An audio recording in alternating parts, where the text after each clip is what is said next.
Hello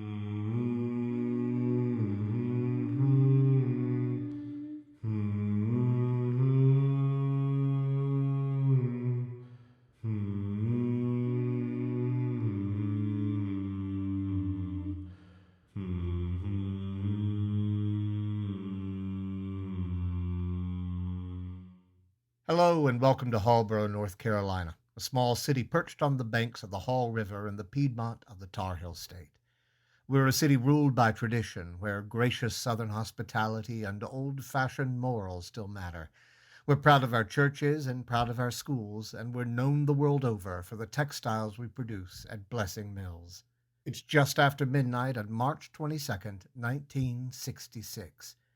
The town is quiet. The Hawlina Lounge at the Mill King Hotel has just shut down, and only a handful of folks are still drinking at Shorty's Bar as a taxi from Lindley Field in Greensboro speeds its way through town. Riding inside are a small family, Edward Carson Blessing II, his wife Isabella, and their 10-year-old daughter, Eleanor. The car pulls up in front of Asterdale, the palatial Blessing family home. When the housekeeper, Olive, doesn't appear, the family takes their luggage, lets themselves in, and walks down the hallway to the library where the Blessing patriarchs have long ruled their empire. It is a masculine room with large, heavy Edwardian furniture. A massive desk takes pride of place. Bookshelves and dark, gloomy paintings line the walls. A secret door in one bookcase hides a liquor pantry, and a well-stocked bar cart underneath one of the paintings is within easy reach. Edward Carson Blessing I is upstairs on his deathbed. He's attended by his private nurse, Peggy Pickler, his sister-in-law, Lucy Evans Blessing, and the rector of St. Crispin's, Reverend Barry Cantor. The small family in the library below stand, waiting in silence.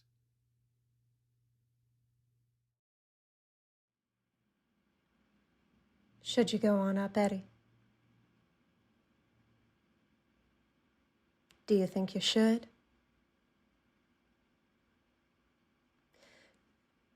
Don't you think maybe we should let them know we're here? Well, why don't you at least just tell... Don't nag me. It makes me nervy. Don't. Eddie, please, don't. I'm fine. I'm sober. Don't. I'm fine.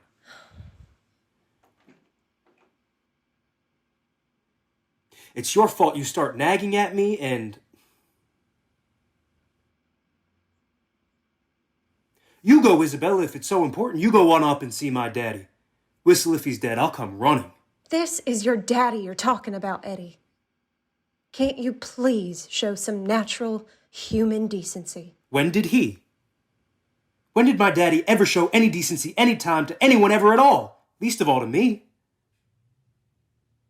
Huh, Isabella, can you tell me? Can you tell me when? Don't shout at me, Eddie. I don't like it. Go on up and let them know we're here.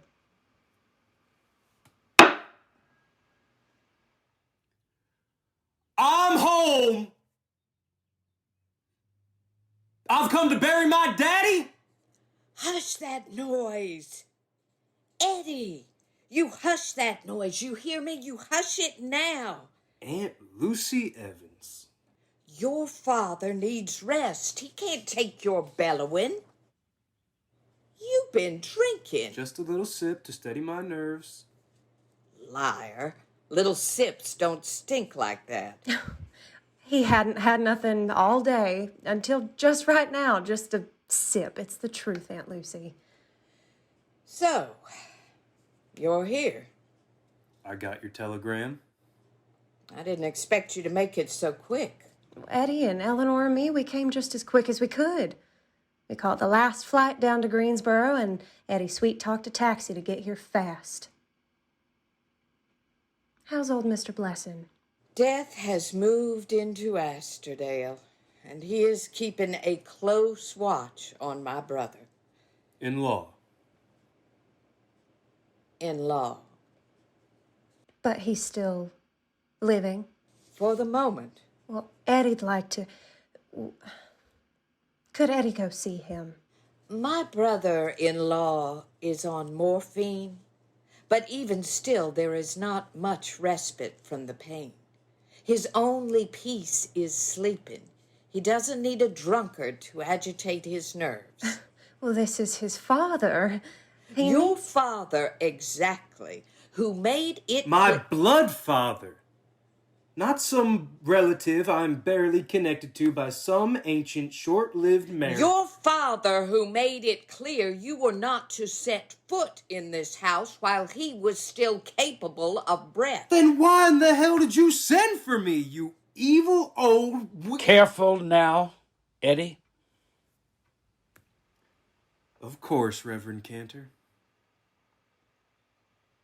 Whatever you think is best, Aunt Lucy Evans. That's right. That's right.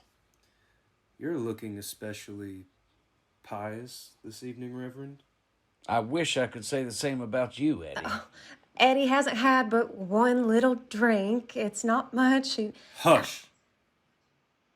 The reason you were sent for, Edward, as you have so politely inquired, does not have anything to do with seeing your father while he's living.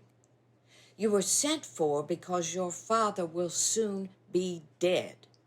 The public eye will be very much upon us, Blessings, and we have responsibilities. You were sent for the funeral, Eddie, but unfortunately we may have misjudged the speed of modern travel.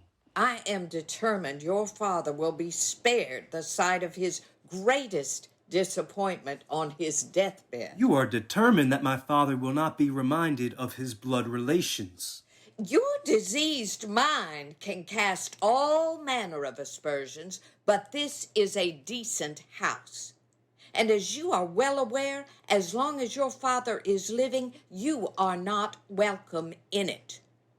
I have put you in the guest house. Why can't Daddy stay in the house with me and Mommy? Little pictures. Ellie, honey, don't mind us. Grown-ups are cantankerous, but we're family. I put you in the nursery, honey. There's a sleeping porch if it's warm enough. Thank you, Great Aunt Lucy. Evans. What? Aunt Lucy Evans. Eddie? Isabella, I put you in Becky's room. Aunt Lucy Evans. It's next to mine, and... Aunt Lucy Evans. Stop calling me that. It's your name, isn't it? I changed my name when I married your Uncle George Henry. I'm a Blessing now, same as you. By marriage, not by blood. By a lifetime of service and living in such a way as to bring honor on the Blessing name. Can you say the same? Well said. Well said.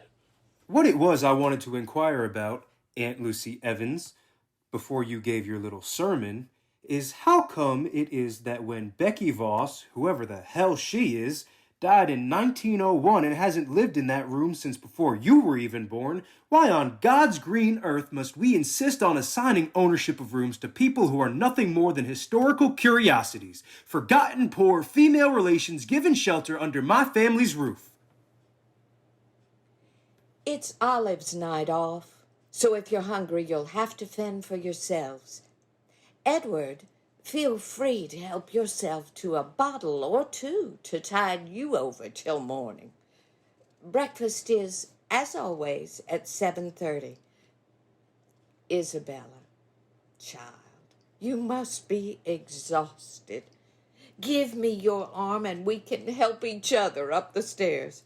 Come on, Ellie, honey. You come on up with your great Aunt Lucy. Death has settled into this house. This will be our last rest before the tribulations ahead. Eddie, I can't say it gives me pleasure to have you back in Hawboro, but we Blessings have a position to uphold. Our people expect it. I hope we can make this visit as decent as possible. Good night. Good night, Reverend. Good night, Lucy. Good night, all. May God bless. Well, I reckon she's plumb out of fatted calves. If you'd read your Bible, Eddie, you'd discover that before the prodigal son returned home, he first realized the error of his ways. I won't try to argue exegesis with such a holy scholar as yourself, Reverend Cantor. I'm sure I'd fail. I appeal to you, Eddie, with whatever Christian decency you may still retain, to show a little maturity. I'm sure I don't have to tell you what a difficult time this is for your aunt, nor how hard it was for her and your daddy to call you home. But this is no time for scandal and gossip. So home you are. Your Aunt Lucy deserves... Now that's not a very persuasive argument, Reverend. I wouldn't do a single damn thing for my Aunt Lucy's sake. If she was lying, beaten, and dying by the side of the road, like the Levite in that story, I'd turn my head and walk right on by. Now, did I get that one right? The older you get, the more of your charm you lose. Your good breeding you sacrificed years ago, but for a while, you still had that blessing charm. Your debauchery has made you coarse. I pray for you, Eddie. Good night. Go to hell, you lying old preacher.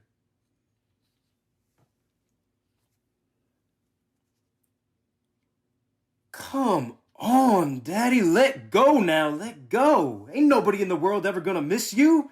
Let go, Daddy. I'll drink to that. I'll drink to you, Daddy. Dead. Oh, hell, scotch empty. Bourbon empty? Damn! Young Edward Blessing walks to the desk and removes a key from the center drawer. He turns and crosses to the bookcase, unlocking a hidden door that leads to the liquor pantry. He starts to go inside. Daddy, Eleanor, why aren't you in bed? I don't like it here. No one does. But it's family. I'm scared. Well, it's a house of horrors. Aunt Lucy said death was in the house. Your great Aunt Lucy Evans is often seized by flights of fancy. How come? 'Cause she went to Sweetbriar and read too much lady poetry. Hold on a minute.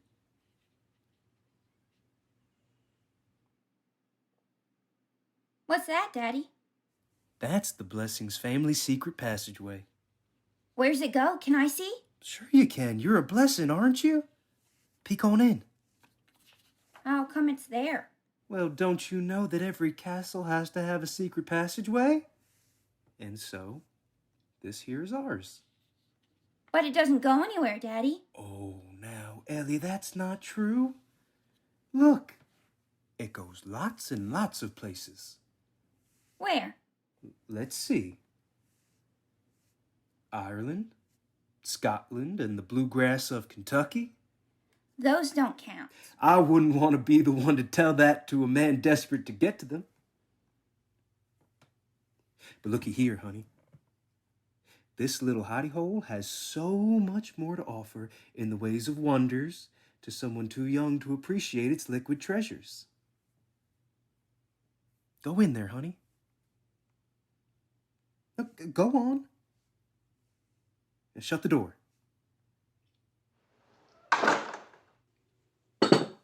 Many a time I hid in there learning secrets I was too young to know. Neat! I can hear every word you say. Neat for me, maybe, but not for you. Remind me to hide that key to protect us from your pesky little ears. How come you gotta sleep in the guest house, Daddy? How come you can't sleep in the big house? How come? How come you gotta ask how come so much? Because everybody's got too many secrets, and nobody tells me none of them. Some secrets is grown-up things, honey. Things it's best maybe you don't know. I hate secrets. They're not nice. And that's how come we keep them secrets.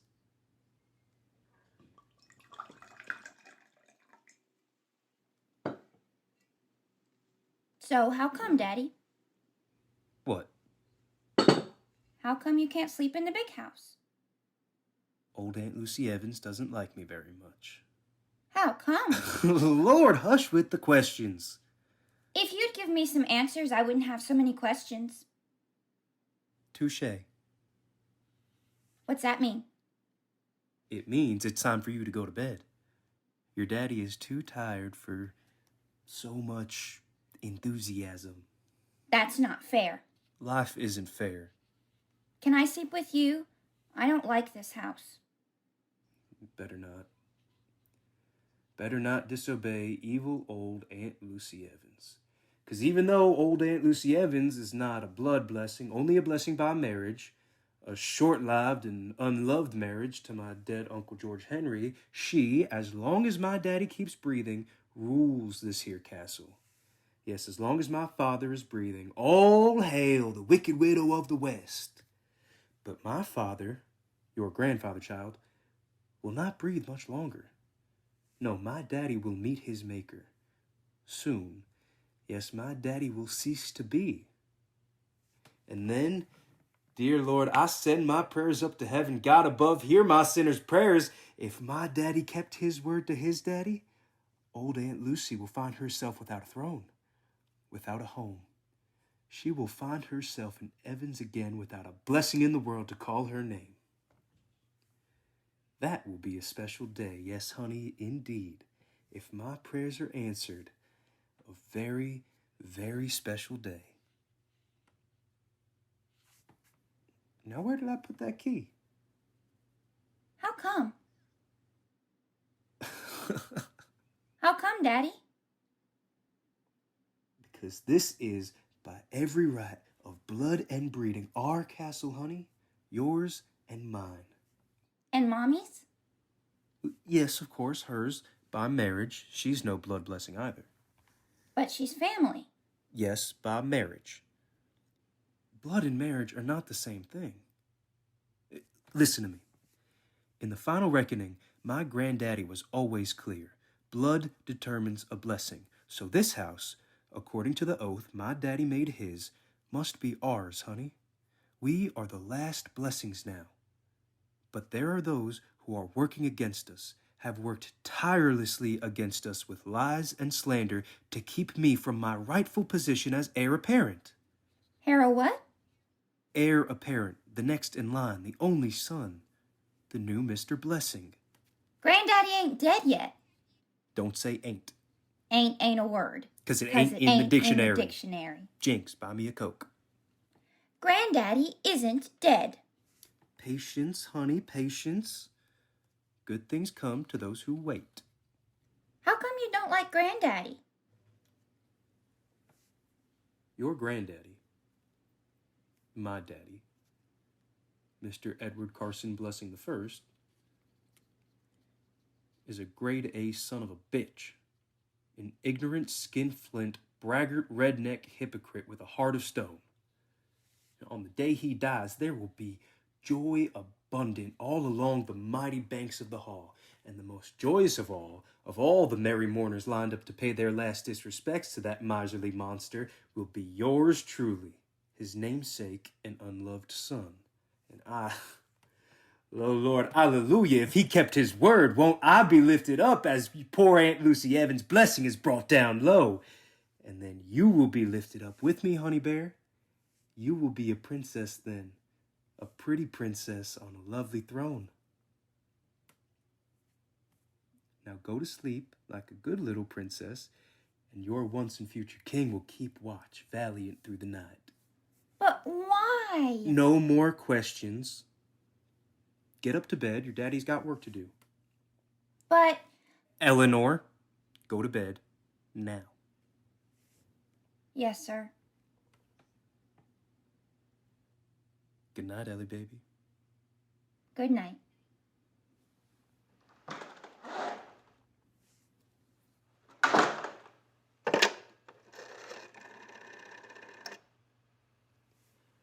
Operator, I want to make a call. No, he's still living. Thank you. Yes, I'm home. I came home. Now listen, I need to make a long-distance phone call. New Orleans. I know it's late, but they'll be open. Here's the number, JA2-3457. Can you put me through? Yes, hello. To whom am I speaking? Can you get me Miss Dixie? This is very important. Can you get me Miss Dixie? No. Listen, you tell her it's Eddie. Listen, Edward Blessing. You tell her who it is calling. You make sure you're clear about that, and she'll come running. I tell you running. Now, please, hurry. Operator, you can hang up the phone now. You must have forgot. I can hear you breathing. What? No. You take a message for her. You hear? It's essential. Imperative. Can't you move away from that music? It's so loud. I know it's New Orleans, but this is very, very important. Can you tell Miss Dixie that Eddie Blessing, Blessing, yes. Can you tell her that Eddie Blessing called, and it is essential that she gets a message to one of those frequent performers there? Lady Danielle Beaubois. It is essential that she tells the Lady Danielle that old Mr. Blessing is dying. Dying, come home quick. You got that? Yes, now read it back. And promise you'll get it. I gotta go. Bye.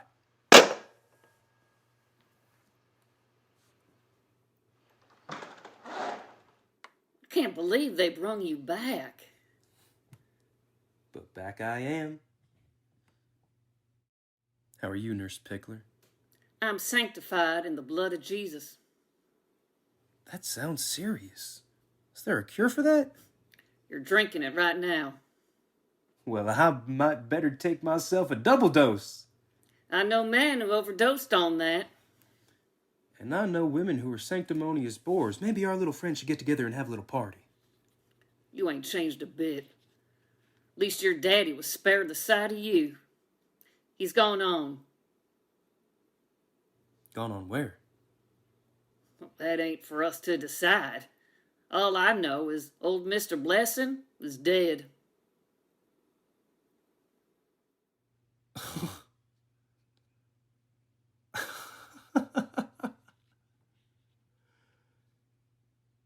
Cheers. As Edward Blessing II toasts his dead daddy, Nurse Pickler leaves the room. Join us next time on Triad Stage's Social Distancing Radio Theater for the next part of Edward II.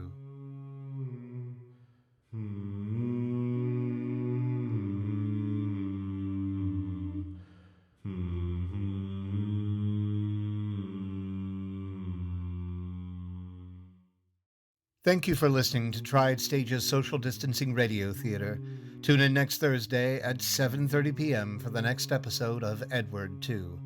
The cast of this episode was Michael Newman as Edward Blessing II, Abigail Wilson as Isabella Blessing, Cindy Strickland as Lucy Evans Blessing, Jeffrey West as the Reverend Barry Cantor, Grace Bollinger as Eleanor Blessing, and Beth Ritson as Peggy Pickler. Thanks to our artistic team, Sarah Hankins, Foley artist Keaton Brower, props master Andy Canning-Skinner, and our editor, Taylor Dankovich.